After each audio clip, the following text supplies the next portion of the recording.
Ready to move in premium triplex villas at Bachapalli APR Projects. Phone tapping case BRS మెడకు చుట్టుకుంటుందా?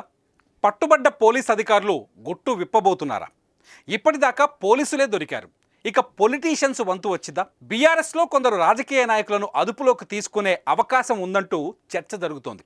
అంతేకాదు ఈ tapping వెనకాల black mailing కూడా ఉందని తెలుస్తోంది. ఓ ఛానల్ ఎండీతో కలిసి ఫోన్ ట్యాపింగ్ చేసిన ప్రణీత్ రావు అండ్ గ్యాంగ్ ప్రతిపక్ష రాజకీయ నాయకులతో పాటు సినీ ప్రముఖులను, వ్యాపారులను, సాఫ్ట్వేర్ కంపెనీ ప్రతినిధులను సైతం బెదిరించి డబ్బులు వసూలు చేసినట్టు తెలుస్తోంది. సీఎం రేవంత్ రెడ్డితో పాటు వారి ఇంట్లో వారి ఫోన్లు కూడా ట్యాప్ చేశారనే విషయం బయటపడుతుండడంతో ఉత్కంఠ రేపుతోంది. ఇంతకీ ఫోన్ ట్యాపింగ్లో ఏం జరిగింది? ఎవరెవరి ఫోన్లు ట్యాప్ చేశారు? ఈ కేసులో ఉన్న అధికారులు ఎవరు? వారు వెనుక ఉన్న నాయకులెవరు? గుర్తు తెలియని వ్యక్తుల ప్రొఫైల్స్ రూపొందించి రహస్యంగా పర్యవేక్షించారని ప్రణీత్ రావుపై SIB additional SP D Ramesh ఇచ్చిన ఫిర్యాదు ద్వారా ఈ కేసులో మొదటి అడుగు పడింది. మార్చి 13న రాజన్న సిరిసిల్లలోని శ్రీనగర్ కాలనీలో తన నివాసంలో ఉన్న ప్రణీత్ రావును పంజగుట్ట పోలీసులు అరెస్ట్ చేశారు. అనంతరం హైదరాబాద్కు తరలించి విచారించారు. ప్రణీత్ రావు ద్వారా తీగ లాగితే కేసు డొంకంతా కదిలింది. ప్రణీత్ రావు వెల్లడించిన విషయాల ఆధారంగా అదనపు ఎస్పీలు భుజంగారావు, తిరుపతన్నలను పోలీసులు 3 రోజుల కిందట అరెస్ట్ చేశారు. వీరిద్దరికీ న్యాయస్థానం 14 రోజులు రిమాండ్ విధించగా ప్రస్తుతం చెంచల్గూడ జైల్లో ఉన్నారు. మరోవైపు ఫోన్ ట్యాపింగ్ అంతా ఎస్ఐబి చీఫ్ ప్రభాకర్ రావు కనుసన్నల్లోనే సాగినట్లు పోలీసులు చెబుతున్నారు. అయితే ప్రణీత్ రావుపై ప్రభుత్వం చర్యలు ప్రారంభించగానే మాజీ చీఫ్ ప్రభాకర్ రావు, మరో అధికారి రాధాకిషన్ రావు పరారయ్యారు. ప్రభాకర్ రావు ట్రిప్ పేరుతో చెన్నైకి వెళ్లి అక్కడి నుంచి అమెరికా వెళ్ళినట్టు తెలుస్తోంది.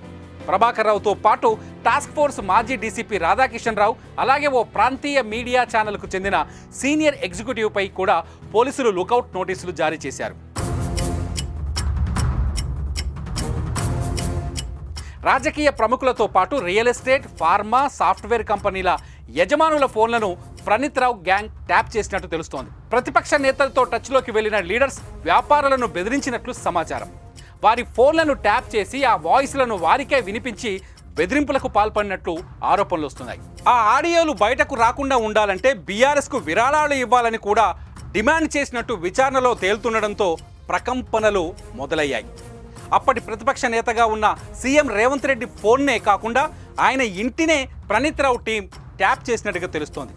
ఇందుకోసం రేవంత్ ఇంటికి సమీపంలోనే ట్యాపింగ్ కోసం సెటప్ ఏర్పాటు చేసుకున్నట్టు విచారణలో తేలుతోంది. ఇంట్లో జరిగే ప్రతి సంభాషణను ప్రణీత్ రావు టీం రహస్యంగా విన్నట్లు ఇప్పుడు విచారణలో బయటపడుతోంది.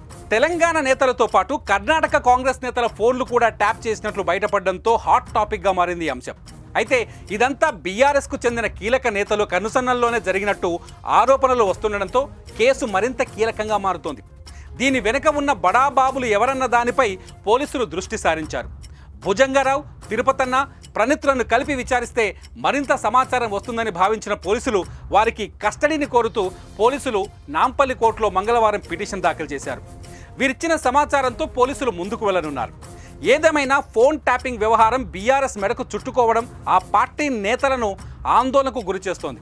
ఈ కేసులో ముందు ఎలాంటి పరిణామాలు చోటు చేసుకుంటాయో చూడాలి.